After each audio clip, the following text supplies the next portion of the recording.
Christmas to be observed in the historic town of Lalibela.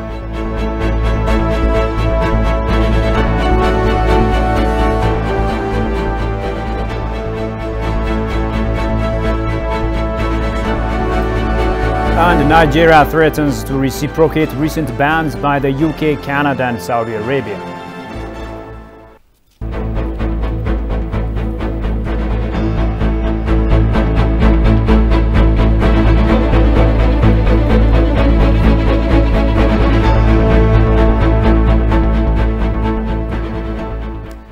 A very warm welcome to the news. With it, I'm Shifara Olako, and many thanks for joining us. Now, the Turkish President Erdogan has denounced the injustice by the United Nations Security Council against Africa, which has not been allowed a vote in the Council since its inception 7 decades ago. This remark was heard during the 3rd Turkey-Africa Partnership Summit in Istanbul under the theme Enhanced Partnership for Common Development and Prosperity. Daniel Kasam tells you more. Currently, Turkey has embassies in 43 of the 55 African states. So this is a depiction that its relationship with the continent is very strong. Maintaining the status quo, Turkey is aggressively engaged in strengthening its relations with countries of the continent in various fields. Addressing the gathering, Erdogan indicated the summit is a testament to the fact that Turkey is interested in Africa, and Turkey's interest in Africa is not a temporary interest, it is a maintained commitment. With regard to Africa's relation to the United Nations Security Council, he indicated Africa deserves rightful position at the Council. 1.3 billion people live in the continent of Africa, and this continent is not represented at the Security Council, and that is a flagrant injustice. No. Africa should rightfully be represented in the Security Council, and for that to happen, I believe that we need to join our forces. The status quo is good, is beneficial for some quarters, and they may not like what we are trying to achieve, but for the future of our sons and daughters, we have got to be engaged in this battle, in this struggle. While State Minister Redwan Hussein, for his part, underscored the growing constructive engagement of Turkey in Africa since the inception of Turkey-Africa partnership based on mutual benefit, mutual trust and respect. He also appreciated the active role of Turkey in Africa's foreign direct investment, human resource development and infrastructure. Ethiopian Defense Minister Abraham Belay also held talks with Minister of National Defense Hulusi Akar on the sidelines of the 3rd Turkey-Africa Partnership Summit. In the summit, Turkey has promised to send 15 million jabs to the COVID-19 to the African continent, where the status of vaccination is only 6%. Ethiopian Deputy Prime Minister and Foreign Minister Dammeka Mekonnen announced that Christmas will be observed in the historic town of Lalibela. Dammeka disclosed this after visiting the town and the rock-hewn churches. TPLF troops caused terrible sufferings to the priests and monks serving at the Lalibela churches, eyewitnesses say. The residents were also receiving atrocities from the brutal TPLF for about 5 months.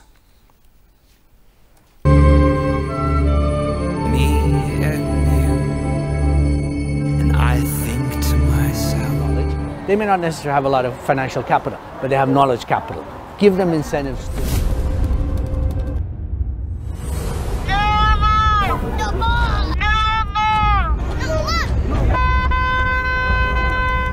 They are playing an incredibly beautiful, strong, enthusiastic diplomatic role. They're fighting, and they are winning.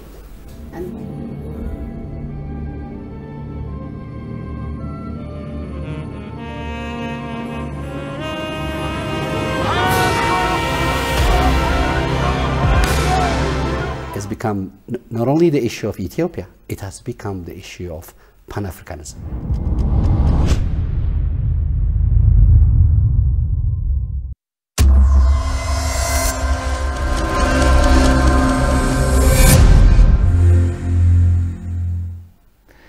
Well, dear viewers, let's turn our attention to trending stories over the past 24 hours regarding Ethiopia. And as usual, I'm joined by my colleague Habta Moashagre here in the studio. to help us shed some light on the issue. And Habtamu, welcome. The pleasure is mine. Now, what new developments have you observed regarding Ethiopia? What new trending stories have you seen over the past 24 hours? Over the past 24 hours, I tried to checking a lot of international media outlets like BBC News and CGTN, African News, and other related foreign media outlets.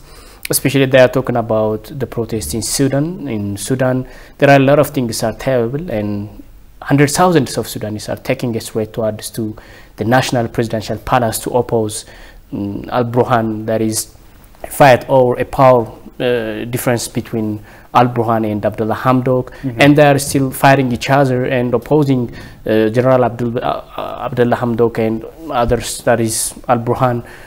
Still the fight is going on inactive in Sudan.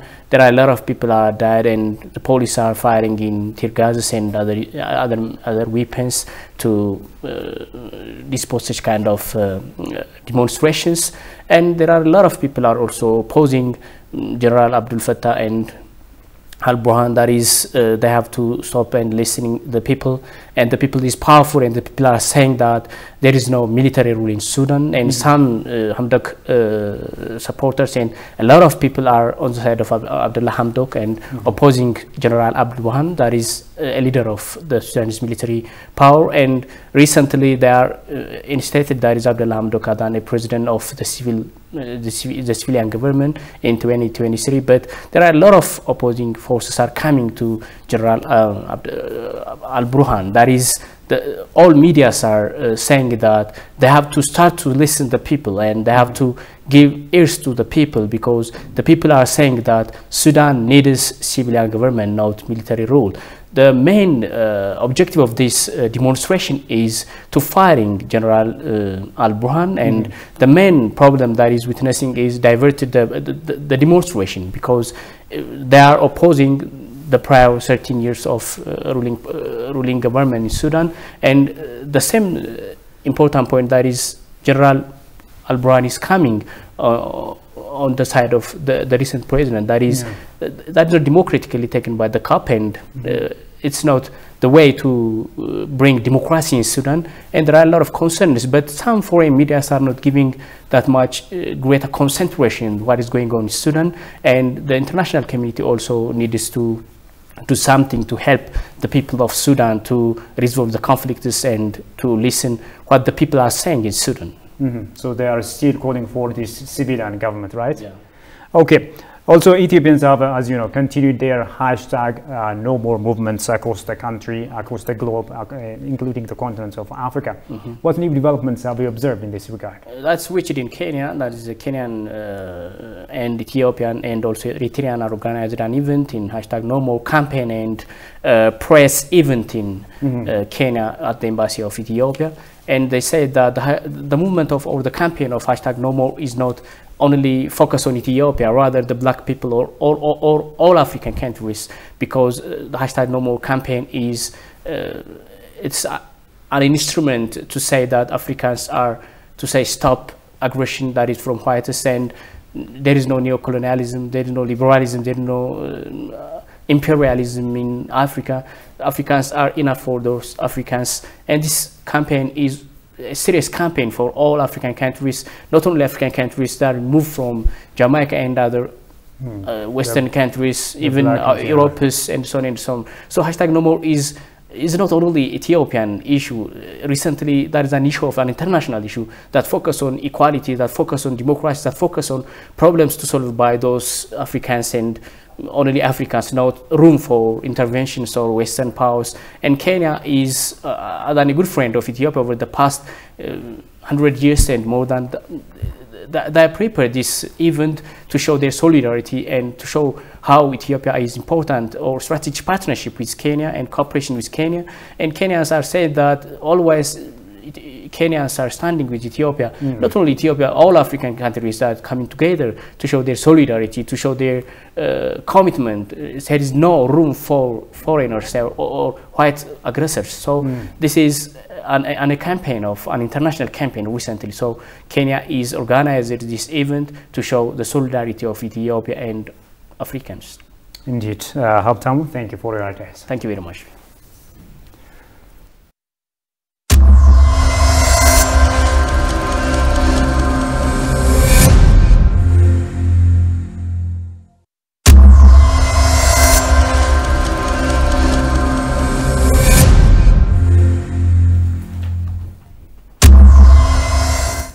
Well, moving on, in just a single day, the joint Ethiopian security force broke a decisive foxhole, which has been a stronghold of TPLF.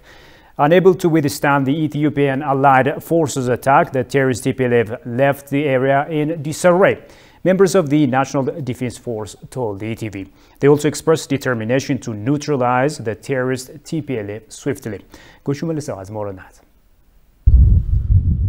There is no stone that the terrorist TPLF left unturned to disintegrate Ethiopia. Here at the Gashena front near a town called Hamusit in Amhara state, TPLF excavated several fortresses of longer size, but it took the National Defense Force at daybreak TPLF's stronghold in the area and destroy its army. As you can see, the long fortress was evacuated to the left and right. What makes this fortress different is that it has special direction where individuals meet secretly. They sleep here and fired guns.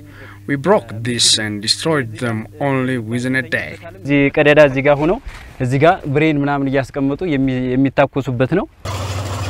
As the Ethiopian allied forces liberated many areas of strategic significance, the terrorist TPLF has suffered heavy human and material loss that it has now faced moral loss. Some of the fighters of the terrorist group managed to escape the heavy attacks by the Ethiopian forces, leaving its weapons and other logistics. Members of the National Defense Force expressed determination to neutralize the terrorist TPLF swiftly.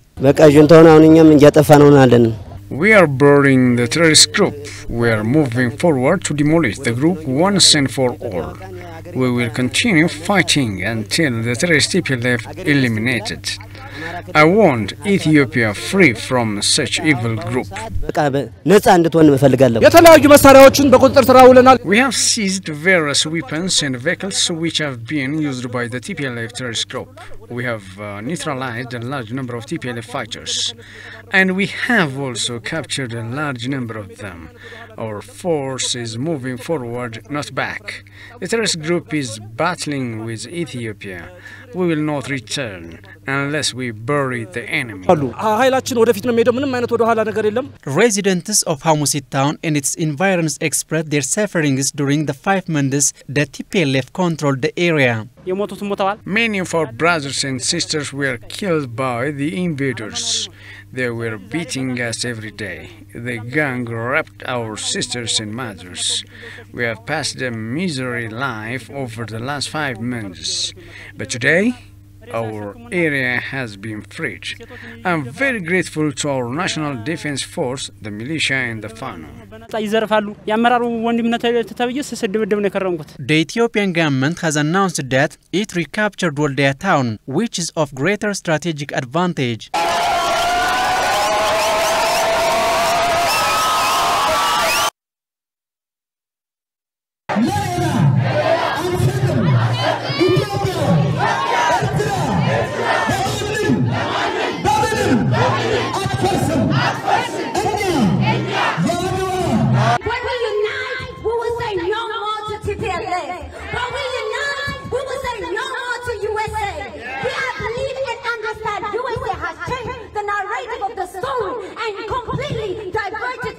Ethiopian attacking the terrorist group, but the actual truth is the terrorist group TPLF is actually attacking Ethiopia.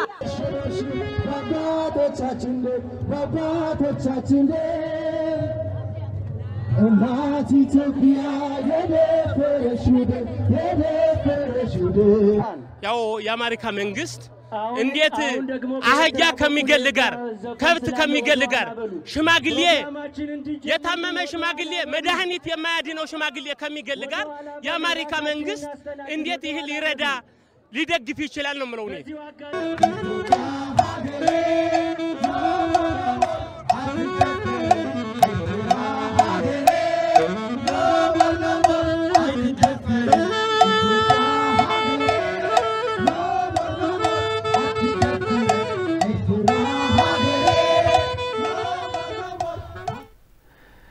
Welcome back. You're still watching Addis News Hour.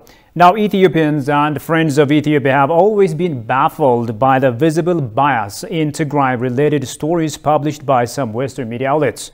Alex Dewal is considered one of the foremost experts on Sudan and the Horn of Africa. However, he has been one of the vocal sympathizers of the TPLF to the neglect of his professional ethics and integrity. Jerusalem Batsia presents the story as follows.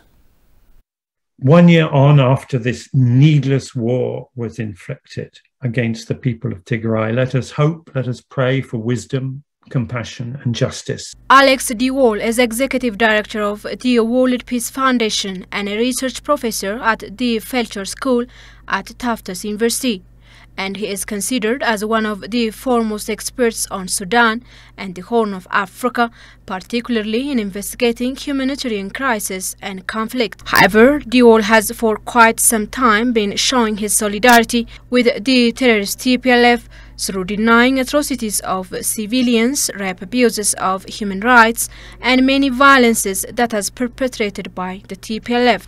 Even the UN and other human rights groups have clearly reported the rapes and murders committed by TPLF force, despite the pressure of the US Department of State to do otherwise. But Dewal decided to ignore all of them completely. Not only this, one of the TPLF sympathizers, Alex Dewal, had also information of the immense suffering Ethiopians endured during the 27 years of TPLF rule, but he opted silent. A glance at some of his remarks proves this. Dewal has been shamelessly expressing his condolences to TPLF and making it look like the Ethiopian government committed atrocities against innocent civilians in Tigray. First of all, let me say something to the people of Tigray, which is my condolences to you all for everybody whom you have lost over the last year. And anyone who has a heart must recognize the unspeakable suffering that the people of Tigray have undergone. Many of you, of course, have perished. Most have survived, but with great grief, pain, and trauma. And it's a hurt and an injustice that is made worse by the silence and the indifference of many of those who are supposed to have responded in the international community. He also reiterates his recommendation for the TPLF too. To the leaders and members of the Tigray Defense Forces, you have won the respect of everybody. The doctrine of a just war has rarely had so clear an exemplar. Faced with the utmost cruelty and determination of your enemies, determined to crush your spirits and your bodies, you have resisted, and resisted honorably. To the TPLF, you led Tigray at the time when the calamity broke, and you followed the people out of that calamity. You must now be humble. You must be prepared, frankly, to admit your errors and to learn the necessary virtues of inclusion, of pluralism, and of democracy. Dewal also condemned the UN not for sufferings of other Ethiopians, but only the TPLF due to the one-year-long war. Shame on you. Shame. Shame for your silence. Shame for your failure to stand up for basic humanity and for all the principles for which the United Nations was founded. Shame on you for your failure to stop starvation. Shame on you for failing to call out those responsible for inflicting it on the innocent. And shame on you for your appeasement of the perpetrators of the grossest crimes against humanity, every crime prohibited under the solemn commitments of the United Nations. Moreover, in an article he wrote recently on Haaretz, an Israeli newspaper, he expressed his detestation vividly for the Ethiopian people and government. Particularly in his article, he urged Israel to put pressure on the UAE to end its military cooperation with the Ethiopian government. Many times, the government of Ethiopia stated that TPLF doesn't represent the people of Tigray, but surprisingly, Dewal has been working aggressively to create animosity between Tigrayans and other Ethiopians. That explains why many keep asking if Dewal is a scholar or a hired gun of the TPLF.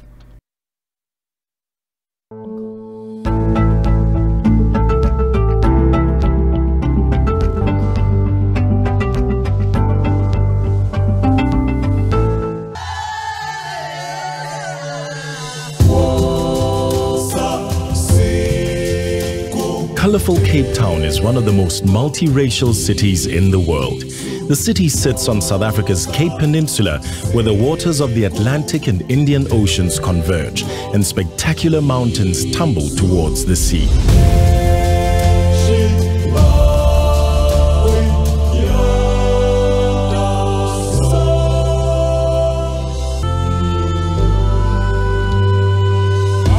For decades, Cape Town has been buffeted too by the crosswinds of social upheaval. But just like those early ships, Cape Town had endured some of history's most turbulent waters and set course to an optimistic future. Cape Town's central area is situated in the City Bowl.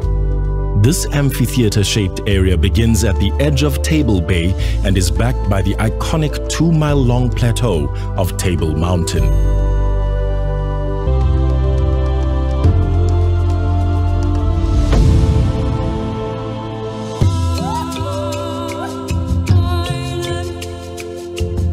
Post-apartheid South Africa is often called the Rainbow Nation, and like a pot of gold at the end of that rainbow, diversity, transformation and creativity shines out from the city's downtown streets, from its businesses, from its very walls.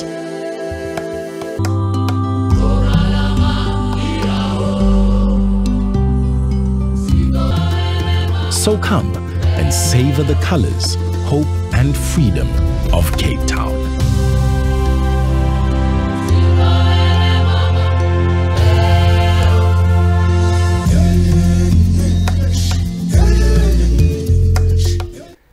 And now in our continental news, the Omicron and travel bans have impacted Nigeria's aviation industry, which has already been struggling, and the Nigerian government has threatened reciprocal actions against the UK and other countries.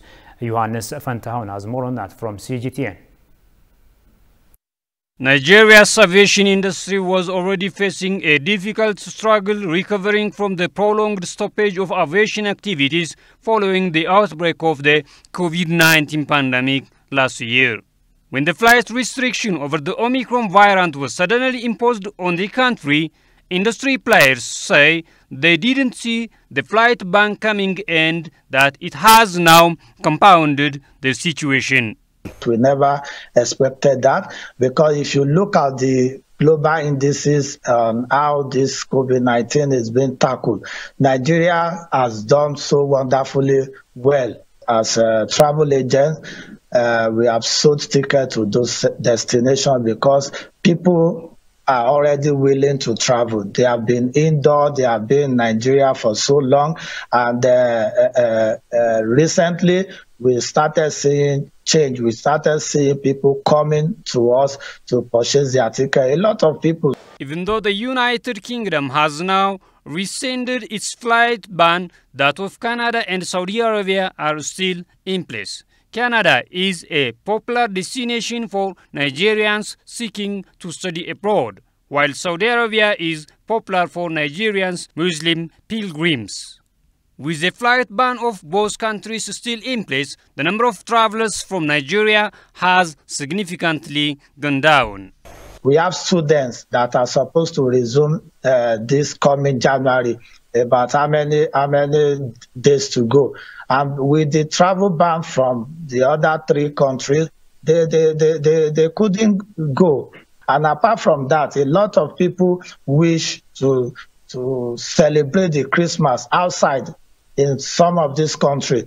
They have made preparation, they have booked their hotel, they have made payment, they have bought their ticket. But now with Nigeria on the red list, it means they cannot go to these places. And that seriously had a negative effect on our businesses, because some of us couldn't pay our office rent. Some of us, we have issue with our clients when it comes to refunds of tickets. The Nigerian government says it is hoping to resolve the issue diplomatically, but it has also warned that it could be compelled to take a reciprocal action by banning flights from the countries involved. Some experts thought that may not be the right move.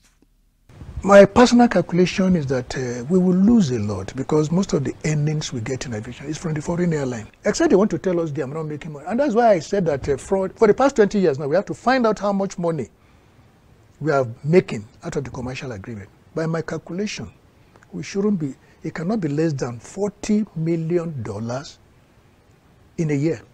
The government is still pursuing the diplomatic option to resolve the standoff. It has not said how far talks have gone and if there is any resolution inside that. As long as the travel ban remains, the aviation industry will continue to bear the brunt. And finally, the leaders of Turkey and African countries have agreed to heighten their partnership and cooperation in a wide range of areas, including the establishment of peace and security as well as improvement of infrastructure investment in Africa. Speaking at a press conference after the summit, Turkish President Recep Tayyip Erdogan said Turkey supports the efforts to develop intra-African trade and will continue to encourage its companies to do business with the continent to get localized. He noted that Turkey is also ready to offer support to African states in their fight against terrorism, organized crime and strengthen cooperation in poverty eradication on the continent. The third Turkey-Africa Partnership Summit in Istanbul concluded with the adoption of an action plan for the next 5 years.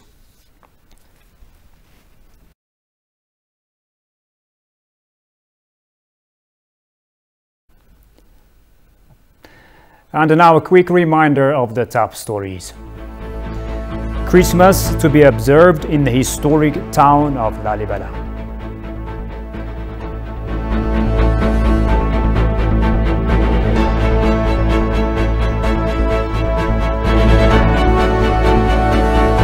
And Nigeria threatens to reciprocate recent bans by the UK, Canada and Saudi Arabia.